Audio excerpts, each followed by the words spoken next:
Hello and welcome back to the Viking Zethika Reviews World of Tanks. Today I'm going to be taking a closer look at one of the Tier 8 premium heavy tanks, the Russian IS-6. So if you wish to learn how to supplement your credit flow or stop your enemies dead in their tracks, keep watching. This tank, besides being an absolutely stunning piece of Russian steel, is without a doubt one of the best money makers in the game. Regularly dishing out 100k credits for a slightly above average game and with beautiful armor is more than capable of protecting that repair bill. I've had several losses in this tank that made me more money than some of the good games in regular tanks. In general, this is a heavy tank that is fast for its weight class, got some good, if rather temperamental armor, and a below average gun, with the primary issue being the weak penetration. Now, let's start with the bad, shall we? The gun. It gets a 122mm Russian cannon, that while not being awful in most departments, certainly aren't anything noteworthy either, and is actually atrocious when it comes to the penetration on it. Its penetration is, at 175mm normal, 217mm premium, so bad that only the KV-5's 107mm gun is worse than it when it comes to the Tier 8 heavies, and only the Chinese heavies being on par with it. Every other heavy tank got higher penetration, and it truly shows. It is not uncommon for two IS-6s to slug it out for an extended period of time. If neither of them are willing to use premium ammo and neither is willing to show its size to the enemy, what ensues is normally one of the most retarded cases of two heavy tanks playing chicken, where even Benny Hill would be sad to have their particular brand of music put on. However, its damage is at 390 average in the good end of the scale, packing a meaty punch and certainly making its presence felt on the weaker specimens surrounding it. I'd even go so far as to say that this, combined with its rate of fire, is the single redeeming feature of the gun, since it allows you to take high-value snapshots on the enemy whenever they pop up and simply throw more shells towards the enemy. And the cumulative effect of its high damage shells and high rate of fire is certainly also felt on its DPM, being second only to the KV-5 of the Tier 8 heavy tanks at 2100, with the lowest of these being the T-34 in the upper 1600s. What this gives you is a vicious tank that is quite capable of biting back and even taking chunks out of whatever had the damned misfortune of taking the choice of engaging it. So, does the maneuverability also keep up this feeling? I'm happy to say that it does. While it certainly isn't the heavy tank with the highest top speed, actually at 35 it's rather in the low end of the scale. It can contend with the big boys when it comes to its specific power at 1359. Being behind the Frenchies, the VK4502A, the T32 and the IS-6, it is by no means the fastest or the most nimble of the Tier 8 heavies. However, I would say that you don't really feel it. Its mobility is more than adequate for whatever expectations you would have of a heavy tank, as long as it isn't French, and it is not so slow that you are unable to move around the map freely.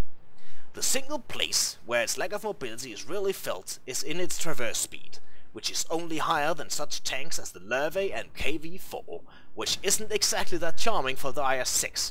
However, its specific power helps here. Yet still, it is not unusual for it to feel sluggish when on low speeds and turning, not that any other heavy tank, other than the French, doesn't feel like that to begin with. Finally, we come to the armor, where this tank really starts taking shape.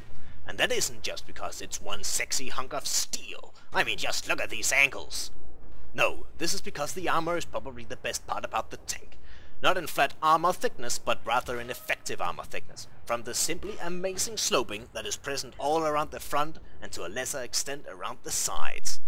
With an armor thickness of 100 on the whole front and sides, 60 on the rear, and a turret that is 150 at the front and sides, and 100 at the rear, this certainly isn't one of the heaviest armored Tier 8 tanks on paper.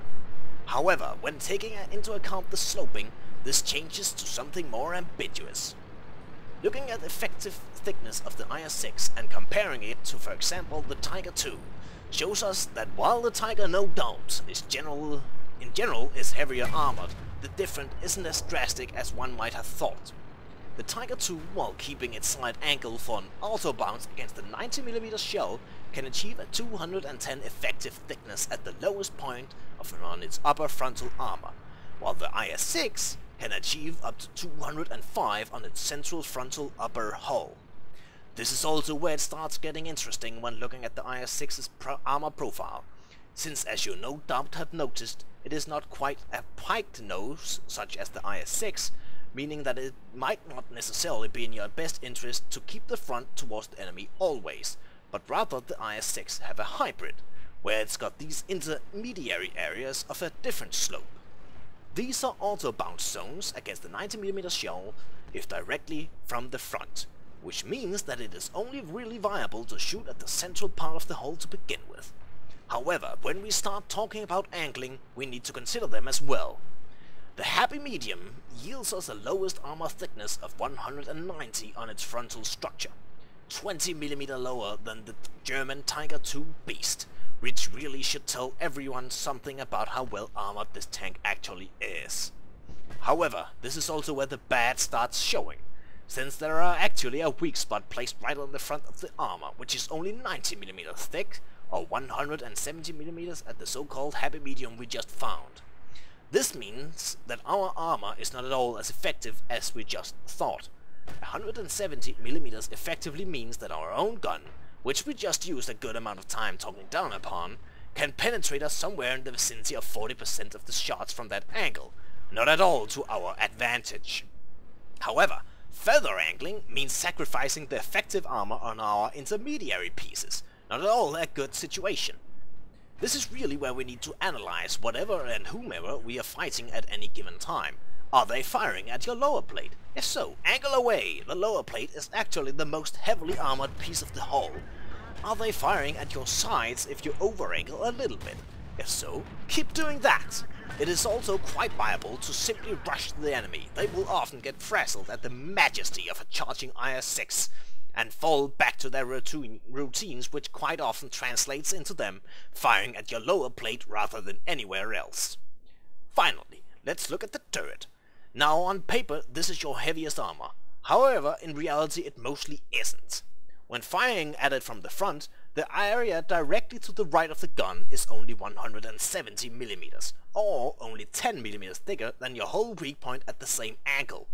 However, mostly everywhere else the turret is decently armored, with the area directly to the left of the gun being extremely much so. This is because of the gun mantlet, which counters spaced armor, laying over pure hull on the right and a second layer of armor on the left. The cupolas are technically weak spots at 150mm frontally, however they are so small that in most actual cases you won't gain much from firing at them. Rather, it would be much more beneficial to take shots at the frontal weak spot. Also, like the IS-3, the turret is very weak on top of it. If you for some reason get a chance to fire something down on it from above, load high explosive and watch the fireworks. Now, there are a couple of features of this tank that warrants mentioning, while not belonging to any specific category. These are its premium mechanic and the other is its preferential matchmaking. First and foremost, since this tank is a premium tank, it can use any Russian heavy tank crew as if they were trained for it, providing you with a secondary vehicle for training up your favorite crews. This also means that if you have a dedicated IS-6 crew, congratulations, you just wasted barrack slots, credits, gold, or real-life cash, depending on how you acquired them. Please, please, please, retrain them to the Russian heavy tank of your choice, since there are literally only negative consequences from having them trained in the IS-6. Secondly, and rather intertwined with its armament, are its preferential matchmaking. In short, the IS-6 will only ever face up to Tier 9 tanks, even though it is a Tier 8 vehicle. This is a result of its low penetration that would make it unrealistic fighting against Tier 10s. Hell, it can have quite a bit of trouble fighting against some of the Tier 9s. What this means, however, is that you on average will get into quite a few matches where you are the top tier, further cementing its position as a money-making machine, with even the matchmaker putting it into favorable positions even before the match has started. All in all, what are we left with after taking all of this into account? Well, A ludicrously beautiful piece of Russian destruction, of course. But beyond that, it's a high TPM, faster than average, deviously well-armored money-making monster, fully capable of holding its own against anything the game throws at it. Perhaps except a possible addition to the game coming soon. This tank will roll around the battlefield, happily scooping up credits for the tanker and experience for its crew. I quite often find myself back in this machine. It was one of my first Tier 8 tanks, and it is still one of my most played tanks of all time, having made me thousands, nay, millions of buckets worth of angry tanker tears. Oh, and of course credits too. Let's repeat the success of last time, and I'll ask you people what tank you would like me to play in the next review. I hope you enjoyed my IS-6 tank review and found it informative.